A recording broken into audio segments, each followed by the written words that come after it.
from Augusta. We're watching News 1226 at 11. And good evening. Welcome in. I'm Courtney Hicks. We begin with a first alert in place for next Monday. Your first alert meteorologist, Mikhail Hannah Harding, has the details. That's right, Courtney. Definitely talking about that first alert in effect for next Monday, the 31st. We're looking at strong storms possible. It's going to be important to stay up to date on the forecast as well and download that Wrdw first alert weather app if you haven't done so already. A day 7 severe risk, which isn't that common, even though we have seen this multiple times. Thus, just this year alone, they typically do not issue these that often. Thank you so much for that.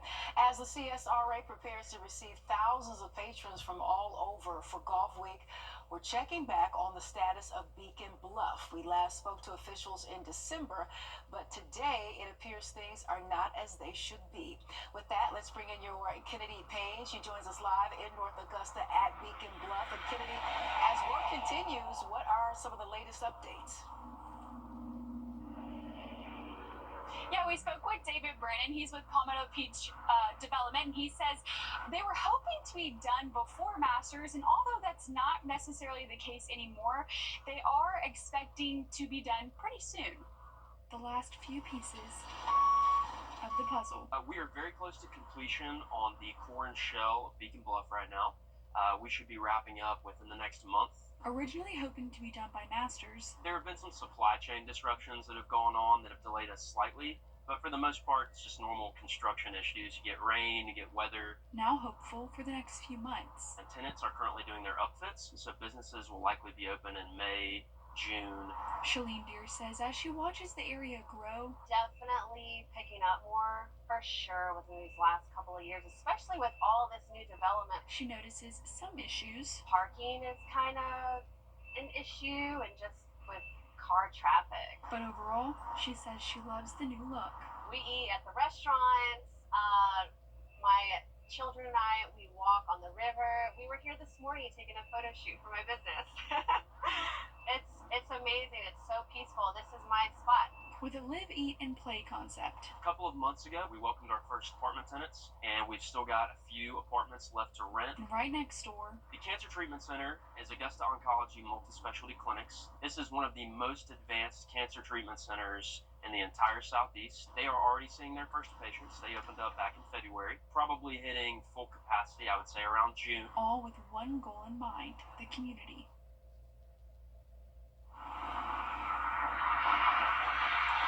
And Brandon says although they aren't able to benefit from the tournament this year, they do hope that people see the growth and development and come back next year to check it all out. All right, it seems like it's still progressing, even though they didn't make that tournament deadline, but it's good to see that still happening in that area. Thank you so much for that report tonight, Kennedy. We appreciate you. And we have new information tonight on the victims of a school bus crash in Aiken County on Drag Strip Road. This happened yesterday afternoon. The South Carolina Highway Patrol says 32 students were on the school bus when an accident involving a Chevy Equinox happened. Officials say the Equinox went off the side of the road, and as it tried to come back on that road, it did hit the bus. School officials say the students were from Jackson Stem Magnet Middle School and Silver Bluff High School. The driver of the Equinox, along with the driver of the bus and 2 students, were taken to the hospital with non-life-threatening injuries.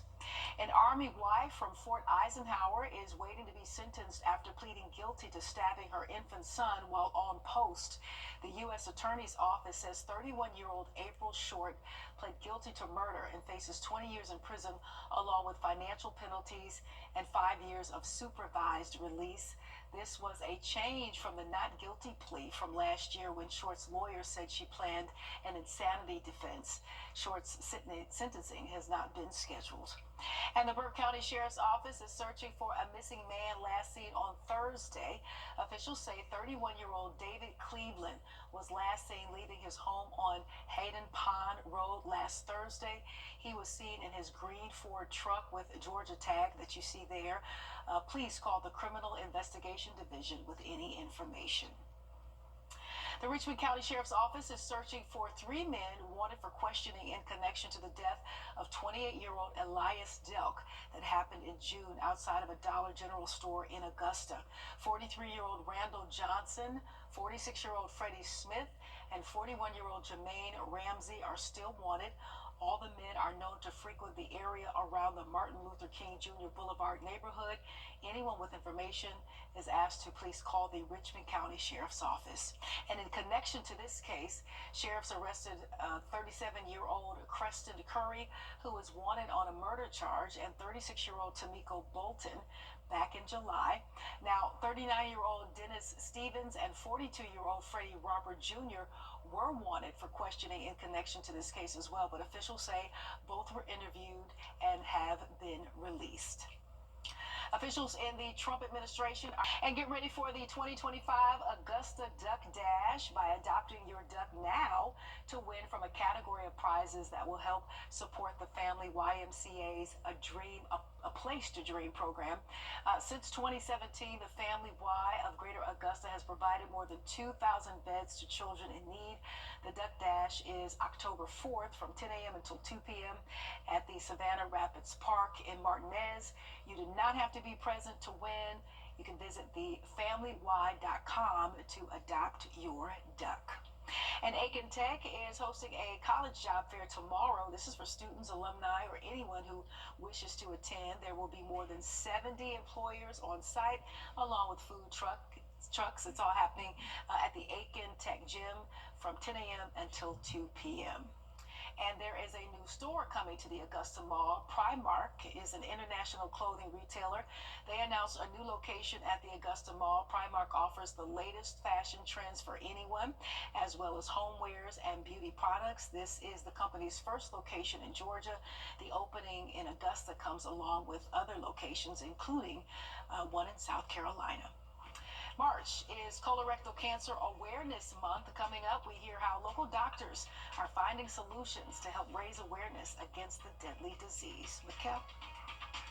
Chilly start for tomorrow, but lots of sunshine, warm temperatures. All eyes on next Monday now, though, for that first alert in effect. We'll break that down coming up next. Parker's Kitchen is proud to partner with Wrdw Project to help empower veterans and their families. When you round up at Parker's, we'll make sure to match 25% of your donation to support local veterans. We're here for the Friday and Saturday especially, watching out for some storms Sunday and especially Monday. Right, as always, we appreciate you, Mikkel. It is something we need to get comfortable talking about, as March has been Colorectal Cancer Awareness Month, and local hospitals are starting the conversation. Your Zayna Halliburton shows us how they're finding solutions to help prevent the disease. If you ever wondered what your colon looks like, here it is. Colorectal cancer is the third most common cancer in the U.S. It's something health officials say you should be talking about. I like to just get to people to where they're comfortable talking about their colons and to not be shy and stoic, and then it's important to have these conversations with our family members.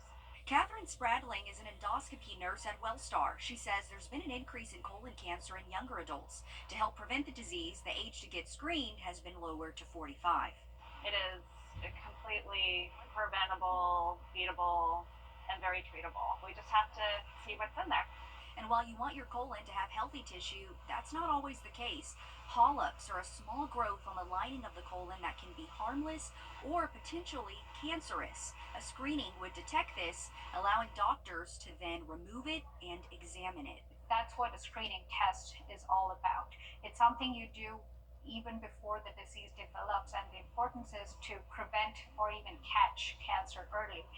And while this large colon inflatable is a great conversation starter, you should consider what the inside of your colon looks like. Dr. Guru says it's important to pay attention to your body. If you're having any symptoms of bleeding for your rectum, having recent changes in your weight or appetite, you have a family history of colon cancer, or if you have none of these symptoms, you still have to start your colonoscopy at the age of 45 years so we can catch cancer early and treat it. And we thank Zayna for that report tonight. According to the Colorectal Cancer Alliance, 1 in 24 people will be diagnosed in their lifetime. That's why it's important to get screened. And if you have a family member, as she mentioned, that's been diagnosed, you should get screened earlier than the recommended age of 45. And you also might want to make note that African Americans do have a higher risk of colorectal cancer. So take care of yourself and get checked. Reports say Boeing